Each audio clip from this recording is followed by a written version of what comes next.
National Guard is recruiting, and one of the many benefits is valuable training for the civilian workforce. Today we have joining us Master Sergeant Daniel Harris and Sergeant First Class Alan Vigil to talk more about those recruitment efforts. Gentlemen, first off, appreciate your service.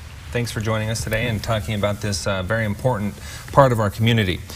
Starting off, when is the best time to start thinking, you know what, maybe I want to look into the National Guard and get involved in that? In my opinion, it's right when you turn 17, because you can join at 17 with parental consent, and then that gives you access to all the benefits the National Guard has to offer, gets your training out of the way, and gets you jump-started on that 20-year retirement that you get from the military. Yep, that's a fantastic plan, but you don't necessarily have to start at 17. You can look at joining up until what point of life? So up until age 35 when you can get in. If you have prior service, we can extend that a little bit, but up until you're 35 years old, you're eligible. And we need you and we want you. All right. Talk about the opportunities that are available for recruits coming into the National Guard. So one area I wanted to talk specifically about was the information technology field, because that's right now the technology industry in Utah is huge. Yeah, it's booming. Mm-hmm. And so you can get training in the Army in the IT field, paid for by the Army, and then also they'll also send you to receive civilian certifications that you can use in the civilian world.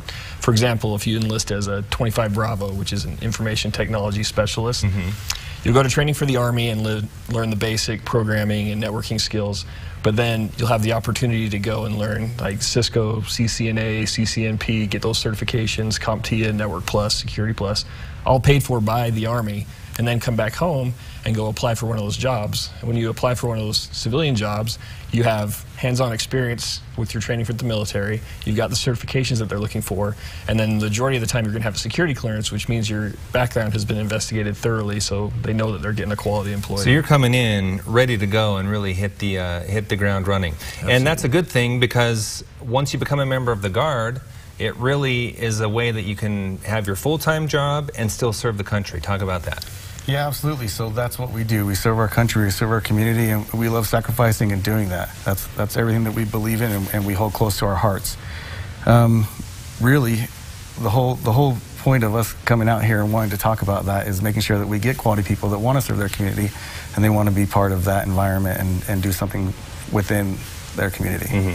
So if someone out there right now is thinking, you know, this might be the right career path for me, what's your advice to them? How do they connect with you? What's the best way to go about that? So they need to log on to either nationalguard.com or do 1-800-GO-GUARD, or we have an app, right? We're catching up now. We're no longer the old school. We're big into IT. They can download our app. It's the Utah National Guard, and they can just contact a recruiter right away or get a bunch of information on there. I was going to say, with all that training you were just talking about, you guys should have had an app a long time ago, right? Yeah, exactly. All right. So you guys have been, you guys are full-time.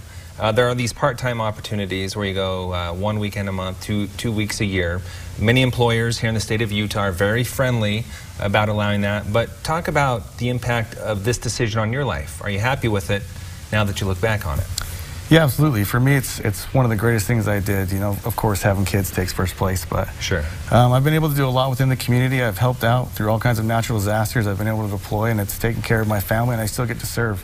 So it's been really, really good for me. Going through school, having things like tuition assistance to cover your school and waivers, and not worrying about that crushing debt laying around and taking care of you. Yep. It's and been school's really getting good more and more expensive, so even more of a benefit there. Gentlemen, again, thanks for your service. Appreciate your time. You can find more information at state.nationalguard.com/Utah. Best of luck in your recruiting effort.